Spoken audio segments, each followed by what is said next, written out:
তৃণমূল নেতার গুলিতে মৃত্যু হলো এক ব্যক্তির। ঘটনাটি মুর্শিদাবাদের ভগবানগোলা থানার অন্তর্গত রমনাপাড়া এলাকায়।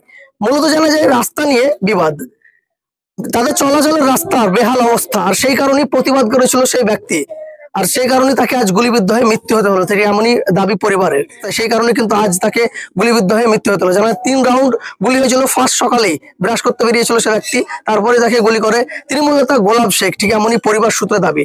তবে এরা আসলে কতটা সত্যতা জানবো বিস্তারিত পরিবারের কাছ থেকে। এবং ভগবানগোলার বিধায়ক রিয়াজুল সরকার তিনি বলেন যে আমরা শেষ দেখে ছাড়বো, কারণ সত্যর সমাধান অবশ্য হবে এবং দোষীরা অবশ্য শাস্তি পাবে। ঠিক এমনই কথা বলেন বিধায়ক রিয়াজ হোসেন সরকার।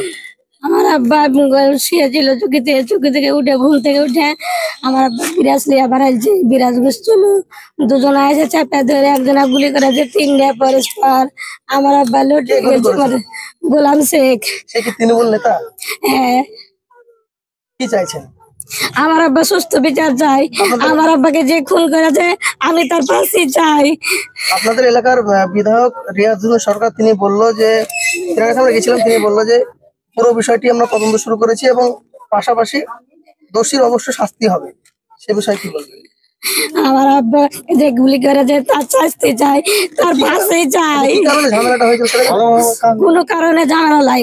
আমার আব্বা বিরাজলে বাইরে দাঁড়িয়েছিল, এই রাস্তাতে পানি জমে যায়, 1 হাঁটু ধরে যায়, রাস্তা করতে বলছে যে মিডিয়া করেছিল এটাকে, রাস্তা হচ্ছে না, মেম্বার প্রধানের টাকা বেরিয়ে এসে খাইয়ে নিচ্ছে, তাই মিডিয়া করেছিল, তাই ওর রাগ তুললো। নাম কি? বাবার আলী। দেখুন, বিষয়টা হচ্ছে যে এই আপনাদের মাধ্যমে বিষয়টা আমি জানতে পারছি, আর কয়েকটা জায়গাতে আমি খোঁজ খবর নিলাম, এরকম একটা ঘটনা ঘটেছে। এখন বিষয়টা যে কি হয়েছে সেটা আমরা মানে পূর্ণাঙ্গভাবে বলতে পারবো না। সেটা পুলিশ প্রশাসন আছে, আইন আছে, পুরো আস্থা আছে আমাদের উপরে। সে যে যদি কেউ জড়িয়ে থাকে দলের, তা নিশ্চয়ই আমাদের দলীয়ভাবে আমরা সেই ন্যাক্কারজনক ঘটনা কোনো সমর্থন আমরা করব না, এবং দলেরও নির্দেশ যে আইনের পথেই চলবে, যেটা হবে আইনি মাধ্যমে সেই জিনিসটা মোকাবিলা হবে। না, এখনো পর্যন্ত আমরা সেভাবে জানি না যে আভ্যন্তরীণ কি বিষয় আছে, কি নিয়ে ঝামেলা, কি বৃত্তান্ত, আমরা এই বিষয়ে কিছু জানি না। তবে না, আমরা কোনো রেয়াত দেব না। ঠিক আছে, আইনের মাধ্যমে, আইনের উপর আস্থা আছে, পুলিশ প্রশাসন আছে, প্রশাসন যেটা করবে, আইন যেটা করবে সেভাবে চলবে। মনে মনে স্বপ্ন বেঁধে রেখেছেন নিজের একটি স্বপ্নের ক্যামেরা হবে, তাহলে আর চিন্তা নেই। আপনাদের কথা ভেবে আর স্টুডিও অ্যান্ড সেকেন্ড হ্যান্ড ক্যামেরার শপ নিয়ে এলো নিত্য নতুন রেঞ্জের ক্যামেরা।